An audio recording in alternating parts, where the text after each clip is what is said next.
Bonjour à toutes. Aujourd'hui, je vais parler des femmes fortes et indépendantes et pourquoi on pense qu'elles font fuir les hommes. Ça, c'est une remarque que beaucoup d'entre vous me dites, écoute Sandy, moi, j'ai l'impression que je suis une femme forte et que ça fait peur aux hommes, tout simplement parce que j'assure au niveau de ma carrière, je suis indépendante, je suis passionnée, je n'ai pas forcément besoin d'un homme pour être heureuse et j'ai l'impression que ce côté-là de moi, ce côté indépendant, ce côté fort, intimide les hommes, voire les faire fuir. Et c'est donc pour ça, et pour toi spécialement, si tu te sens concerné, que j'ai fait cet article. Parce que c'est vraiment une croyance. Les hommes, ils aiment les femmes indépendantes. Ils aiment les femmes qui assurent selon leur propre définition de leur modèle, qui est bien sûr influencée par comment ils ont vu leur premier modèle, c'est-à-dire leur maman, on est d'accord. Et les hommes, ils ont une tendance à être relativement dépendants des femmes à cause de leurs différences physiologiques. Ça, j'en parle vraiment dans un article un peu dédié. C'est pas le fait que on est différent, on est vraiment complémentaires. Et l'homme, peut-être que toi, tu l'as constaté, une fois qu'il est dans le couple, il est très content de se laisser un peu guider des fois par la femme qui prend souvent l'organisation des projets du couple et de la famille. Donc, le fait en soi que tu arrives à te gérer, que tu es forte et tu arrives à t'organiser, c'est pas ce côté-là qui fait fuir les gens, au contraire. C'est plutôt de te poser la question, mais qu'est-ce qui se cache derrière ce côté indépendant qui peut faire fuir les hommes? C'est là où moi, je vais te proposer plusieurs pistes de réflexion qui va peut-être t'aider à comprendre en fait que ce n'est pas ton côté indépendant qui fait fuir, mais c'est peut-être un autre comportement que tu as qui peut le faire fuir. Et la première chose, c'est que tu ne le rassures pas assez sur le fait que tu as besoin de lui. Parce que être autonome dans sa vie, c'est pas contradictoire avec le fait d'avoir besoin d'un partenaire. Et ça, un homme, il a besoin d'être rassuré qu'il peut te rendre heureuse, qu'il assure selon ta définition et que tu as besoin de lui dans ta vie. Et pour ça, tu n'as pas besoin de jouer une femme fragile qui doit être sauvée. Tu as juste simplement besoin de lui communiquer régulièrement. Et reconnaître en fait ce que l'homme fait pour toi, ces différences fondamentales entre les hommes et les femmes, c'est le sujet que j'aborde en premier lieu dans mon programme Être heureuse en couple. Parce que quand on ne comprend pas les différents besoins de reconnaissance qu'ont un homme et qu'ont une femme, on a l'impression de ne pas communiquer de la bonne manière envers l'autre. Ça, c'est le premier point. Peut-être ce qui se cache en fait derrière cette apparence d'indépendante, c'est que tu camoufles une peur de dépendre de quelqu'un en amour. Et donc, si tu as eu dans ton passé des choses qui ont fait que quand tu dépendais de quelqu'un, par exemple tes parents, tu t'es senti pas écouté ou tu t'es senti que ça pouvait être risqué, en fait, tu peux développer un besoin d'être indépendante et de mettre les gens plus à distance. Et donc, ce n'est pas vraiment l'indépendance en soi, mais c'est plutôt la peur que tu as de t'ouvrir à lui et à créer une certaine intimité qui va le faire fuir dans la durée. Parce que cette intimité est vraiment le pilier pour établir une relation de couple qui marche.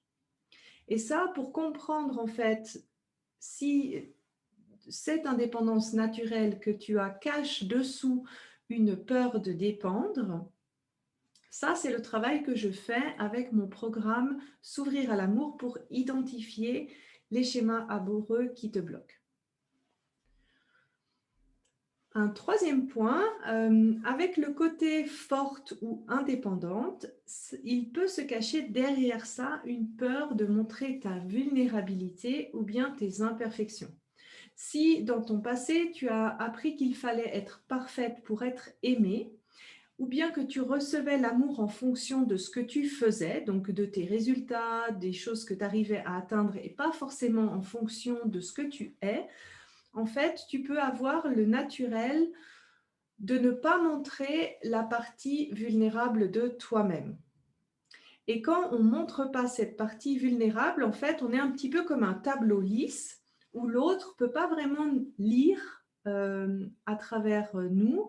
Et puis, ça peut également mettre une pression au partenaire de performer et d'empêcher de créer finalement un couple où tu peux vraiment être toi. Donc, ça crée comme un petit peu une pression permanente.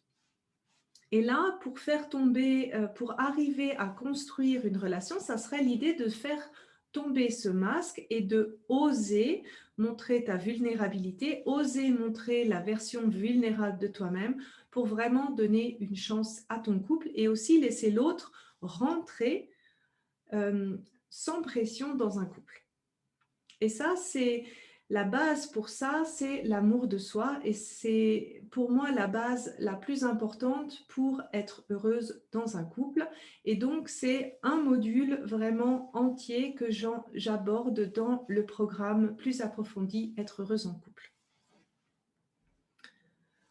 Un autre point, dans le côté indépendant, c'est si le partenaire que tu fréquentes a une espèce de complexe d'infériorité face à tes réussites. Et à ce moment-là, tu ne peux pas vraiment faire grand-chose parce que son départ, ça n'a rien à voir avec toi, mais plus en lien avec son évaluation de lui-même, où il ne se sent pas finalement à la hauteur d'être avec toi.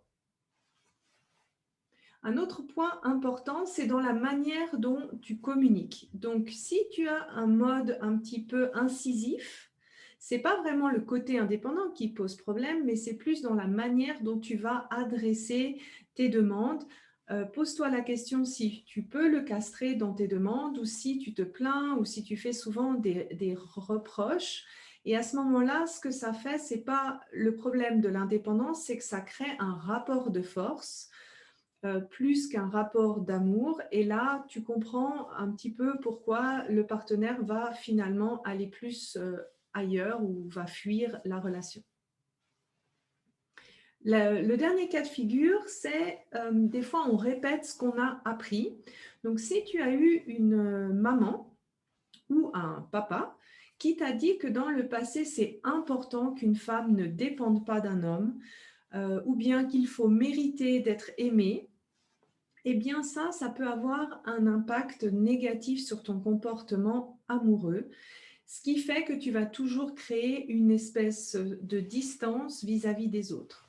Et ça vaudrait la peine d'investiguer un petit peu plus en détail qu'est-ce que toi tu as appris dans le passé qui fait que indépendance est égale à je repousse les hommes loin de moi. Et ça, c'est ce qu'on fait en général dans mon programme S'ouvrir à l'amour, où tu vas vraiment identifier pourquoi tu as les résultats dans ta vie amoureuse actuelle.